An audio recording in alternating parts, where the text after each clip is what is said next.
Hey y'all, Scott Horton here for WallStreetWindow.com. Mike Swanson is a successful former hedge fund manager whose site is unique on the web. Subscribers are allowed a window into Mike's very real main account and receive announcements and explanations for all his market moves. The Federal Reserve has been inflating the money supply to finance the bank bailouts and terror war overseas. So Mike's betting on commodities, mining stocks, European markets, and other hedges against a depreciating dollar. Play along on paper or with real money, and then be your own judge of Mike's investment strategies. See what happens at WallStreetWindow.com.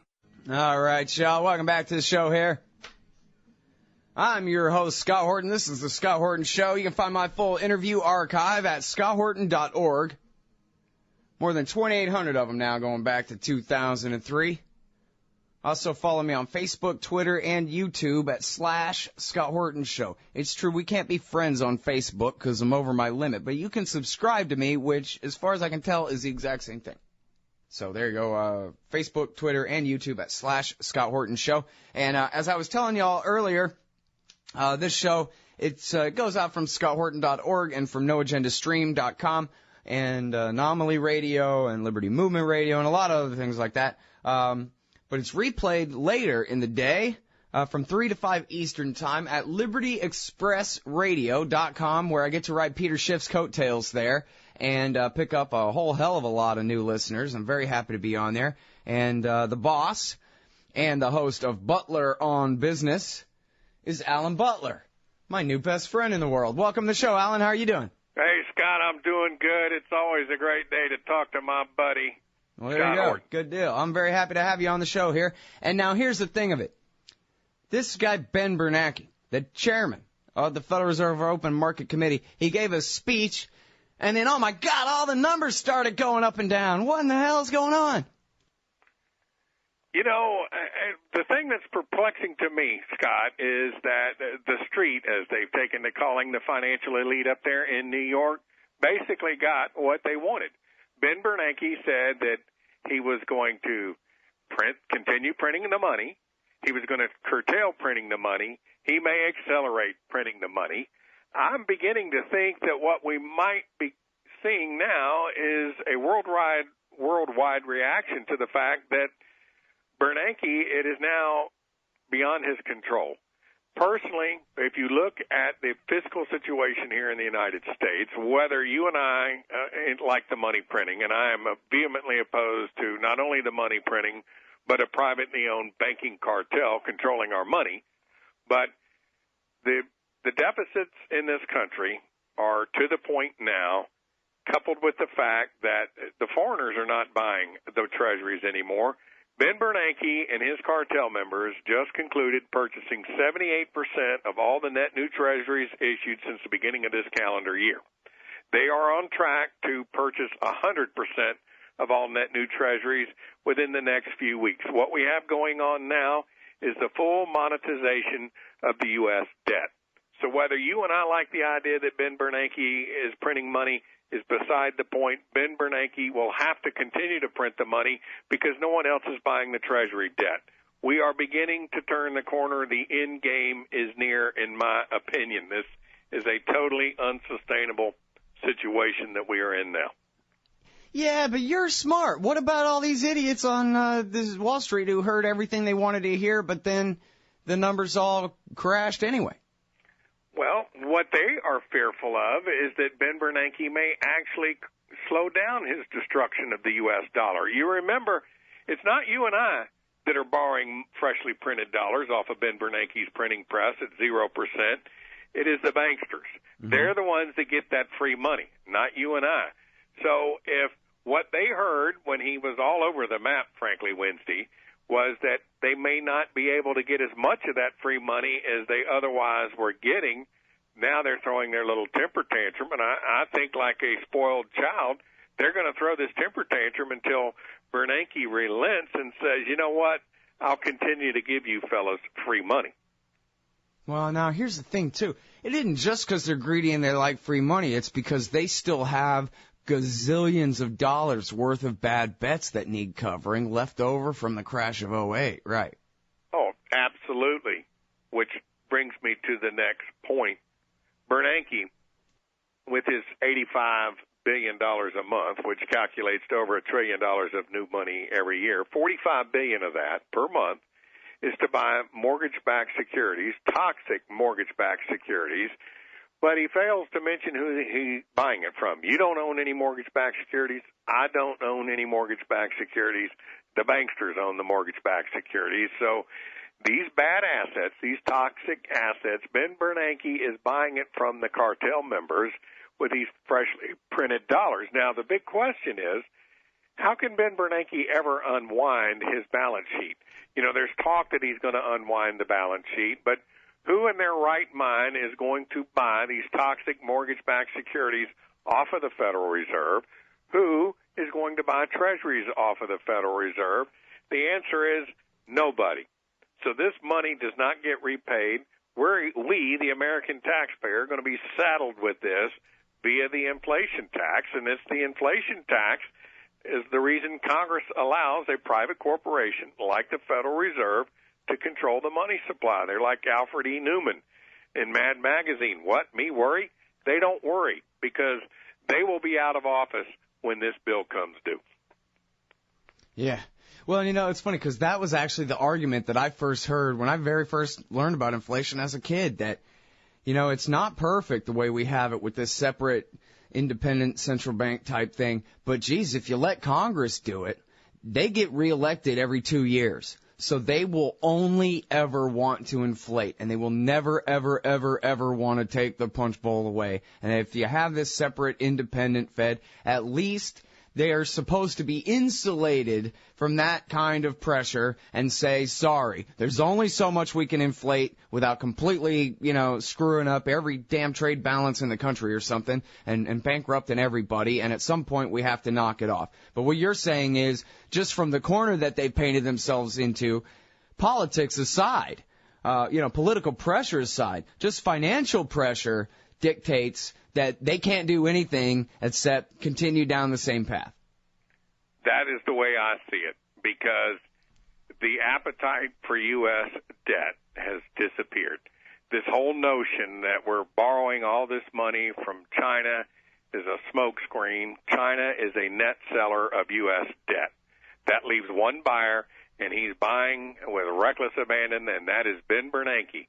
And Ben Bernanke now holds, the Federal Reserve now holds the largest collection of treasuries in the entire world. And the thing that I find most criminal about that behavior is that Ben Bernanke bought all of those treasuries with literally without one red cent.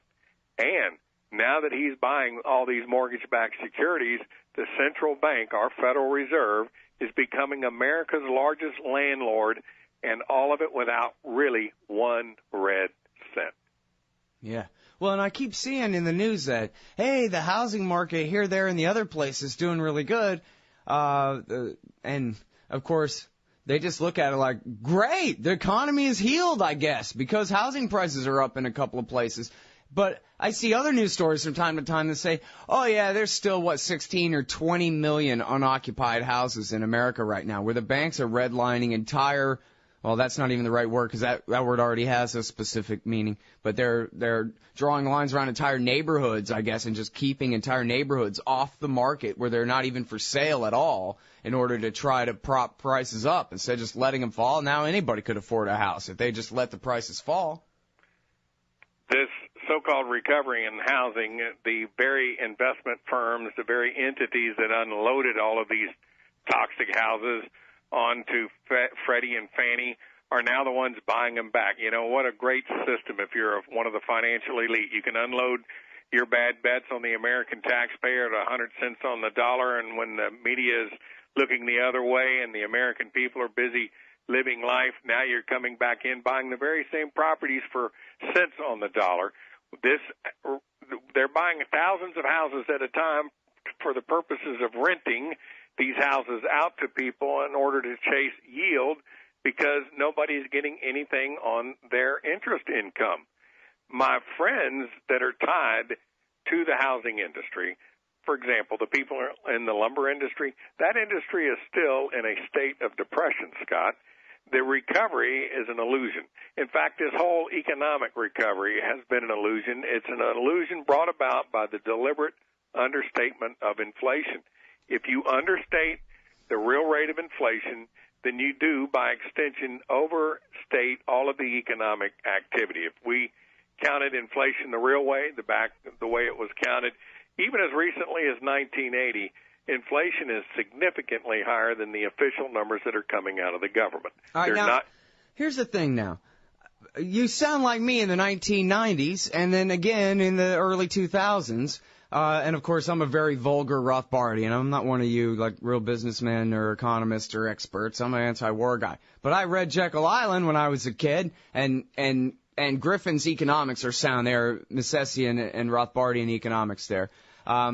So I was always saying, nah, come on, the 1990s, there's bankruptcies everywhere. The economy's really in shambles in a lot of places. People are hurting all over the place. All their jobs are being shipped away and whatever. And yeah, so the stock market looks good and the .com NASDAQ looks good and everything. But really, that's just inflation. Only instead of across-the-board price inflation, it's just inflating certain sectors, right? But then, so those bubbles popped in 99 and 2000, right? So then in the early 2000s, everyone said, well, the economy's doing a lot better now, even in spite of the cost of the war. It's amazing. Somehow, I'm not really sure. But anyway, yeah, the economy's doing great. The stock market's up and the housing market's up and everything's fine. And I would say, yeah, but that's just inflation. I mean, if you owned say a trucking service that delivers fuel, I guess you're doing great because fuel prices are up. But that's just price inflation. Same thing for housing, same thing for food and whatever. But that's not really, economic growth. That's just, but it's not price inflation all the way across the board either. It's just in these certain sectors. So where some people say it looks like these sectors are doing good, I just see hot air, right? But then, so here's what I'm getting at. I'm only talking this long for a reason, I swear. And that is that in this current era, most of the Austrians, not all of them, but most of the Austrian economists who very well pegged the housing bubble said that what they expected to come next, due to all the bailouts and all the Bernanke inflation, would not be a bubble in housing, a bubble in stocks, a bubble here, a bubble there. It would be a massive, rampant inflation across the board of the money supply, and then price inflation across the board. And that hasn't happened. And now when I talk with Bob Murphy, and then they say, well, yeah, because apparently Bernanke was listening, or maybe I'm making up that part, but at least Bernanke realized that there was a danger of that. And so he came up with this new trick, completely illegal, but he just made it up and went along with it and did it himself, and that was to pay the banks. He'd give them all the money they wanted, right? He'd give them $1 trillion, but then he'd pay them to keep that money at the Fed rather than turn around and loan it out to you or me for the new business we're trying to start. And that way, they and all their bad debts get filled in, and they get bailed out and saved. But the rest of us don't get that money, which, okay, so it's at our expense in whatever degree there's inflation, and that sucks. But it's actually better that way, because if they really were loaning out all that money to everybody, they would have completely and totally destroyed the entire economy by now with rampant, double-digit inflation, worse than the 70s or something like that. But so where does that leave us then? Because, like you're saying, they can't unwind it. But they can still only print so much before the prices of everything just go completely out of control. Scott, you raised several good points. Let me try off the top of my head to address, first of all, the paying of interest by the Federal Reserve to the banks on their excess reserves was authorized by Congress. So We're referring to here is a situation where Ben Bernanke is creating this money out of thin air, as the old saying goes, lending it to his banker buddies at 0%, and part of that money they're using to buy treasuries. As they're unloading their toxic mortgage-backed securities onto the Fed and eventually onto the American taxpayer, that's creating excess reserves. And Ben Bernanke, despite all this talk about helping the economy, that he's doing all this to helping the economy, and if you'll recall, all these bailouts, it was to keep the credit lines open and to keep food on the table and the ATM machines working. And yet, while they were making those statements, they were actually paying the banks interest on those excess reserves in essence, paying them not to lend the money out. So that's the first point. Right. The second point, thanks to people like John Williams, that original basket of goods and services that was out designed to tally the rate of inflation, when the CPI originally was a metric that was designed to tell us how much we had to spend in order to maintain a fixed standard of living. But as the inflation problem grew, they began to manipulate the CPIU. Under Richard Nixon is when they introduced the concept of the core inflation, and that's when they took out the food and the fuel. So now that CPIU is X food and fuel. Then there were several other manipulations. During the Clinton administration, they convened a commission called the Boskins Commission. This is when we had Bill Clinton, a Democrat, in the White House, and a Republican Congress. And the mission of the Boskins Commission was to devise another metric to further understate the rate of inflation. And then that's when we got the notion of semi-substitution, and then hedonics, and then eventually geometric progression. On the substitution-based method, that they will assume that suppose the original basket of goods and services used to be an airplane ticket from New York to Los Angeles, but now that has become cost prohibitive, so they assume with substitution-based accounting that instead of flying from New York to L.A., you'll now take a bus. The bus was actually cheaper than the original plane ticket, so now they understate the inflation, or if steak gets too expensive, you're going to switch to hot dogs. So they began manipulating that number with hedonics. That's the notion where, okay, let's say the iPad. I remember William Dudley, head of the New York so-called Federal Reserve Bank, held up an iPad too, and because in his view it was deemed 35% better than the iPad 1, well, in the hedonics adjustment, even though the iPad 2 may have cost the same or a little bit more than the original iPad, since William Dudley deemed it to be 35% better, they now took the iPad and said it was 35% cheaper.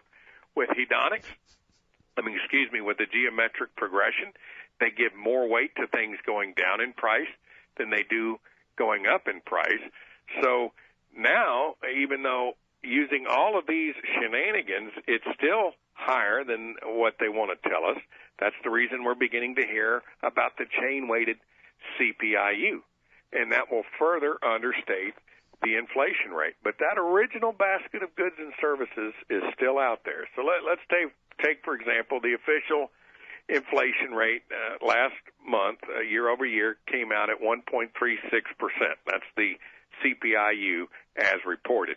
The chain-weighted CPIU came in at 1.31%. So that's a further reduction in the official rate of inflation.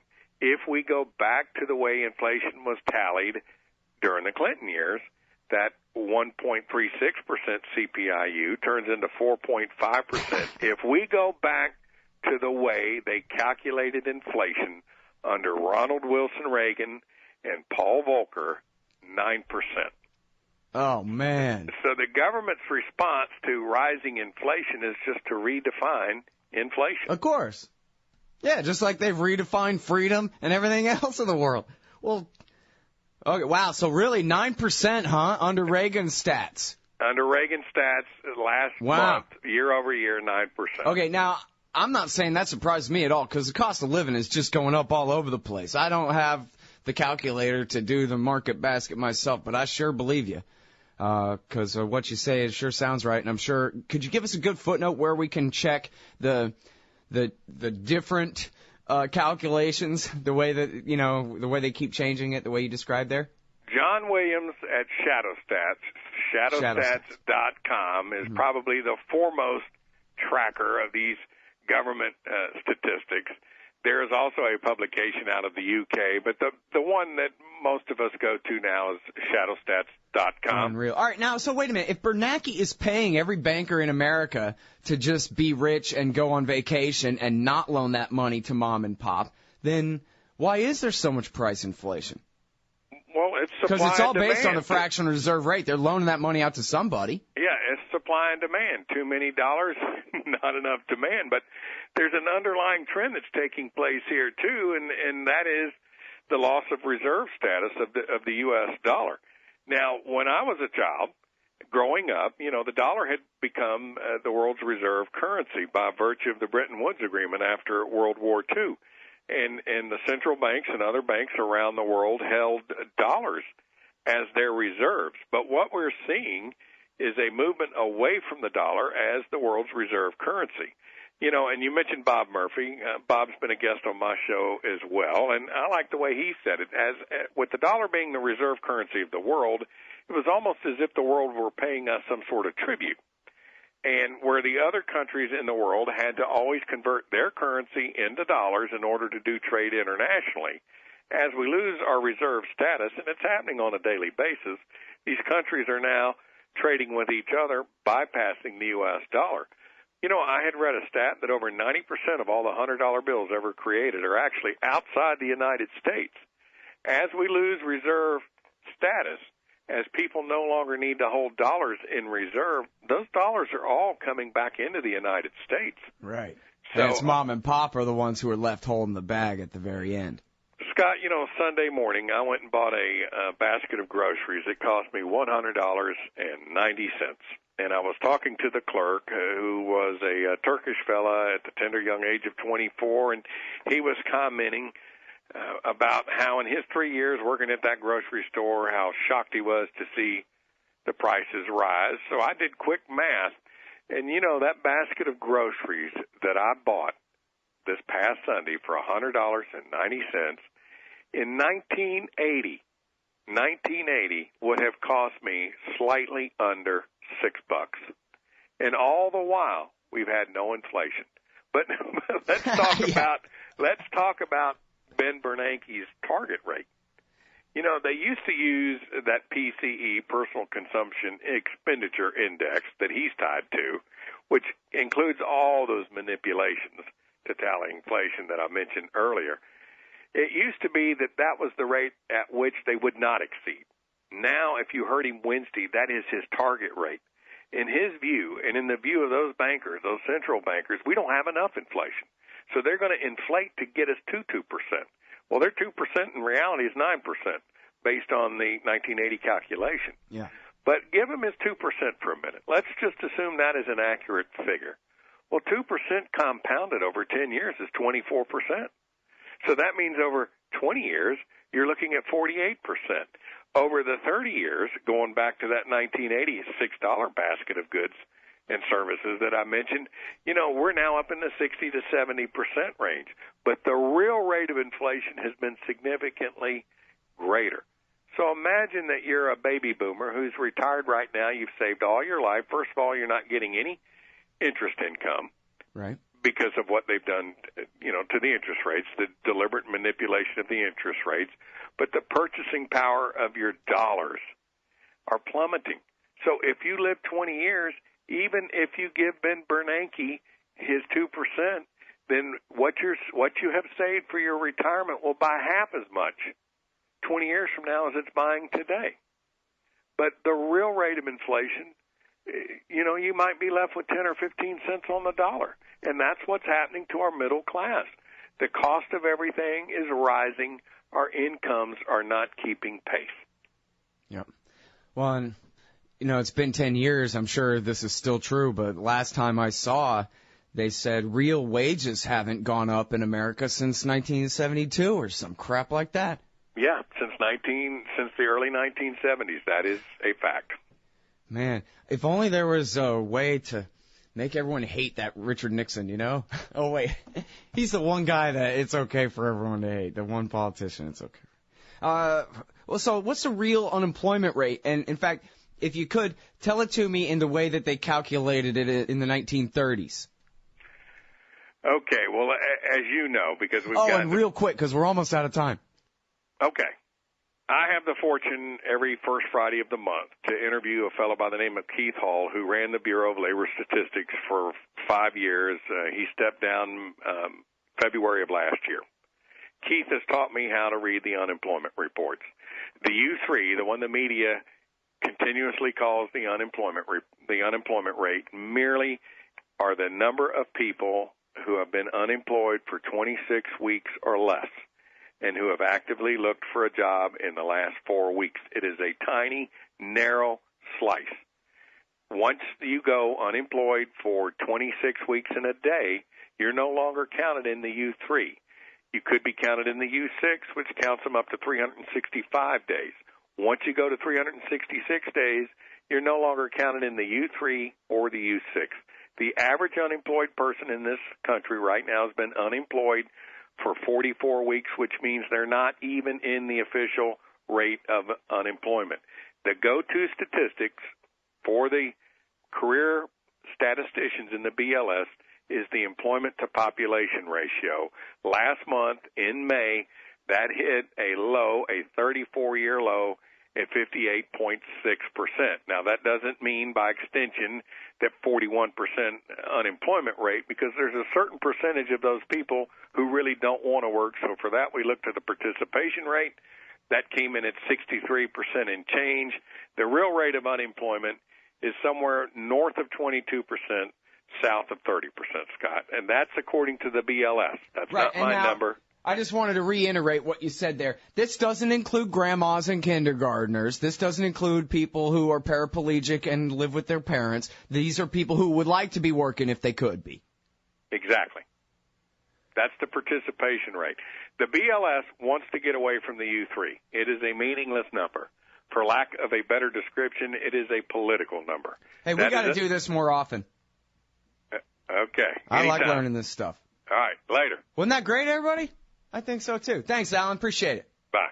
Everybody, that's a great Alan Butler. He's the host of Butler on Business and hosts my show at his network, the Liberty Express, at libertyexpressradio.com. We'll be right back after this. ScottHorton.org.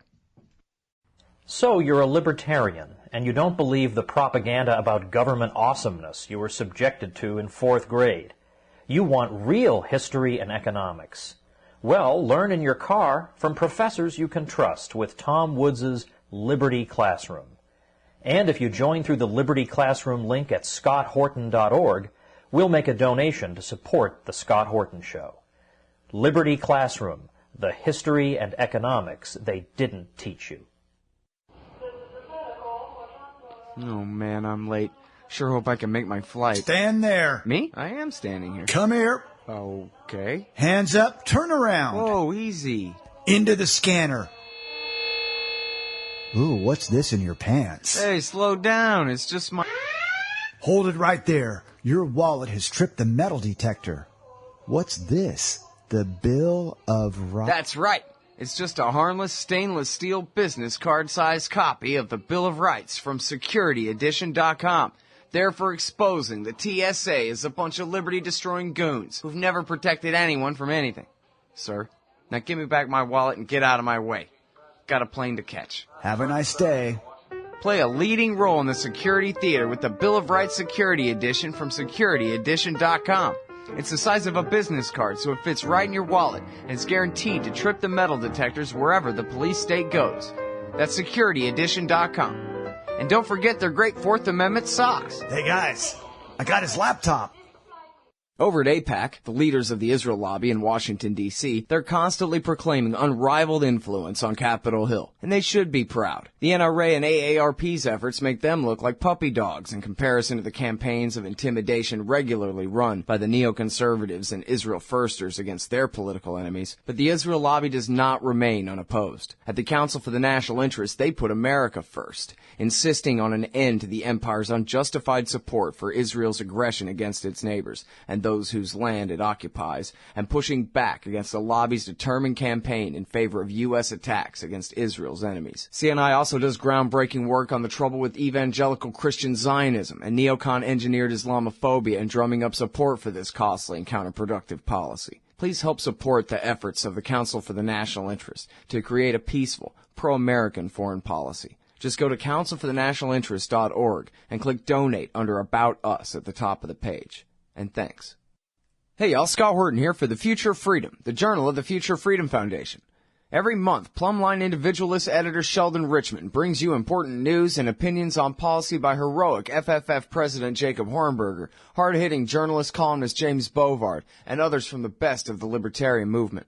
The Future of Freedom tackles the most important issues facing our country, from the bankrupt and insane welfare and regulatory states to foreign wars and empire, the dismal state of our economy, and ongoing assaults on civil liberties. This society needs peace and freedom for prosperity to prevail. Subscribe to the Future of Freedom in print for just $25 a year or online for $15 a year at fff.org/subscribe. And hurry up, because this summer they'll be running my articles about the wars in Libya, Syria, and Somalia in the Future of Freedom too. That's fff.org/subscribe for the Future of Freedom. And tell them Scott sent you. Admit it, our public debate has been reduced to reading each other's bumper stickers. Scott Horton here for LibertyStickers.com. I made up most of them, and most of those when I was mad as hell about something. So if you hate war, empire, central banking, cops, Republicans, Democrats, gun grabbers, and status of all stripes, go to LibertyStickers.com, and there's a good chance you'll find just what you need for the back of your truck. Own a bookstore? Sell guns at the show? Get the wholesaler's deal. Buy any 100 stickers and they drop down in price to $1 a piece. You can spread the contempt and make a little money too. That's LibertyStickers.com. Everyone else's stickers suck.